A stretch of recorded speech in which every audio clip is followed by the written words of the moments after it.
I don't like how quickly it gets dark this time of year because now I have to use this aggressive ring light and my lighting looks very strange, but I have rearranged the bulk of my bookshelves. I'm now a rainbow bookshelf person. I wasn't sure if that would be for me, if that was like the lifestyle story that I wanted to tell. I'm officially converted.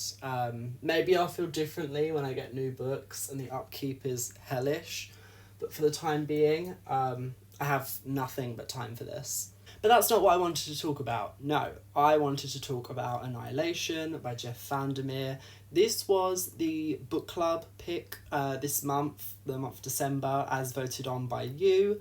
And I'm so glad you picked this because this really feels like the meat of what I wanted the club to be about. Like, this feels very not like other books. You know what I mean? Like, it's alternative to a T. Not always to the book's benefit. Like, there are things that I would have done differently. Like, there are things that I'm not completely satisfied with, and maybe I'll feel differently after reading like books 2, 3, 4, however many more Vandermeer wants to write. But I still had a good time with it and I would recommend. So it's a pretty standard science fiction exploration story at first. We've got the Southern Reach. It's this biome of otherworldly creatures and it needs exploring. There's still a lot they don't know about it. You have a team of scientists and experts who are going to go on this exploration. There's only 4 of them, which I found surprising. And then over time, the situation gets out of hand. There's a push and pull. We don't know if the government is working for or against the people on the exploration. Like, have they been sent to further the knowledge about the Southern Reach, or is it more of like a suicide squad? Oh wait, I can't say that on TikTok. Is it more of an unalive squad that have been sent to, you know, are they expendables, essentially?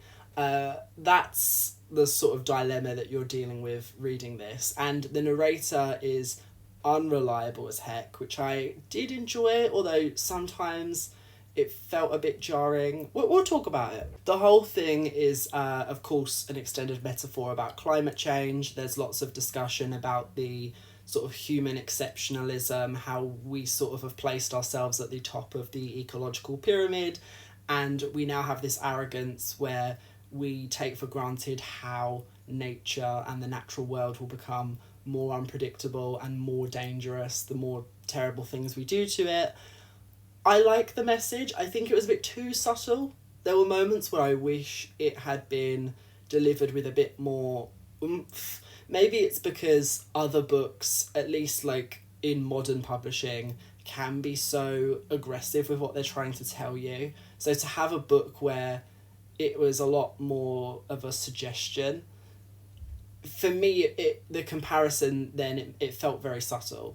Our characters are 4 women. We never get their names. They're referred to completely based off of their roles. So it's biologist, psychologist, surveyor, and anthropologist. That was the 4th one. And our main girl, like the one that we follow, is the biologist one. I couldn't tell what our relationship as the reader was supposed to be with her, because there were moments where they were trying to flesh out her character and give us like her backstory. It felt a little bit like Our Wives Under the Sea, because there's lots of flashbacks to her relationship with her husband, who previously went into the Southern Reach and then died because of it. Like, he succumbed to cancer months later.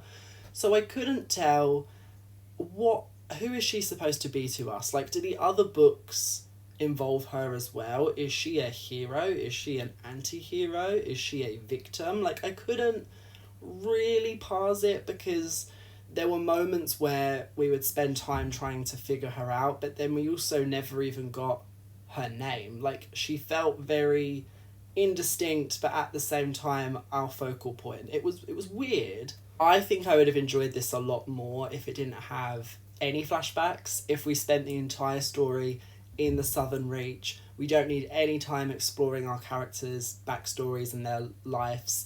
I don't need it. If we spent the whole time in the Southern Reach and it was just the weird vibes, like just like what the hell is this, like this fever dream of an experience.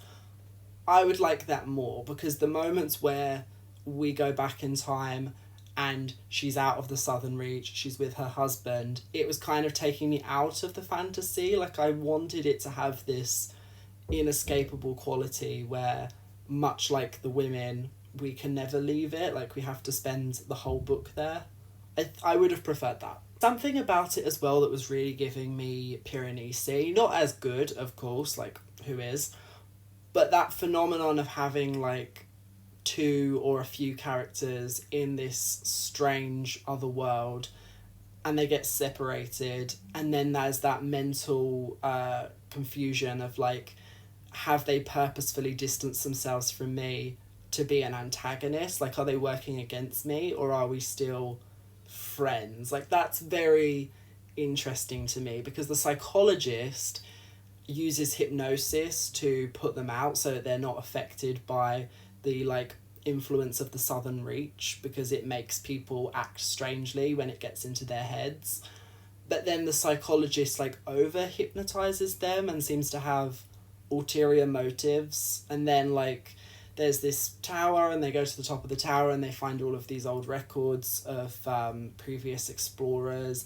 There was a lot in this that it has very good tension. Like, I think this is a good suspense story, but it also felt a bit pat. Like, it was kind of giving me like the story of a Resident Evil game. Like, and maybe I don't mean that as an insult, but in the way that it just felt very generic. And maybe it's a victim of its success, because this was written a while ago now, and there's so many other books that tell a similar tale. But there were definitely moments where I was like, I feel like I've seen this before.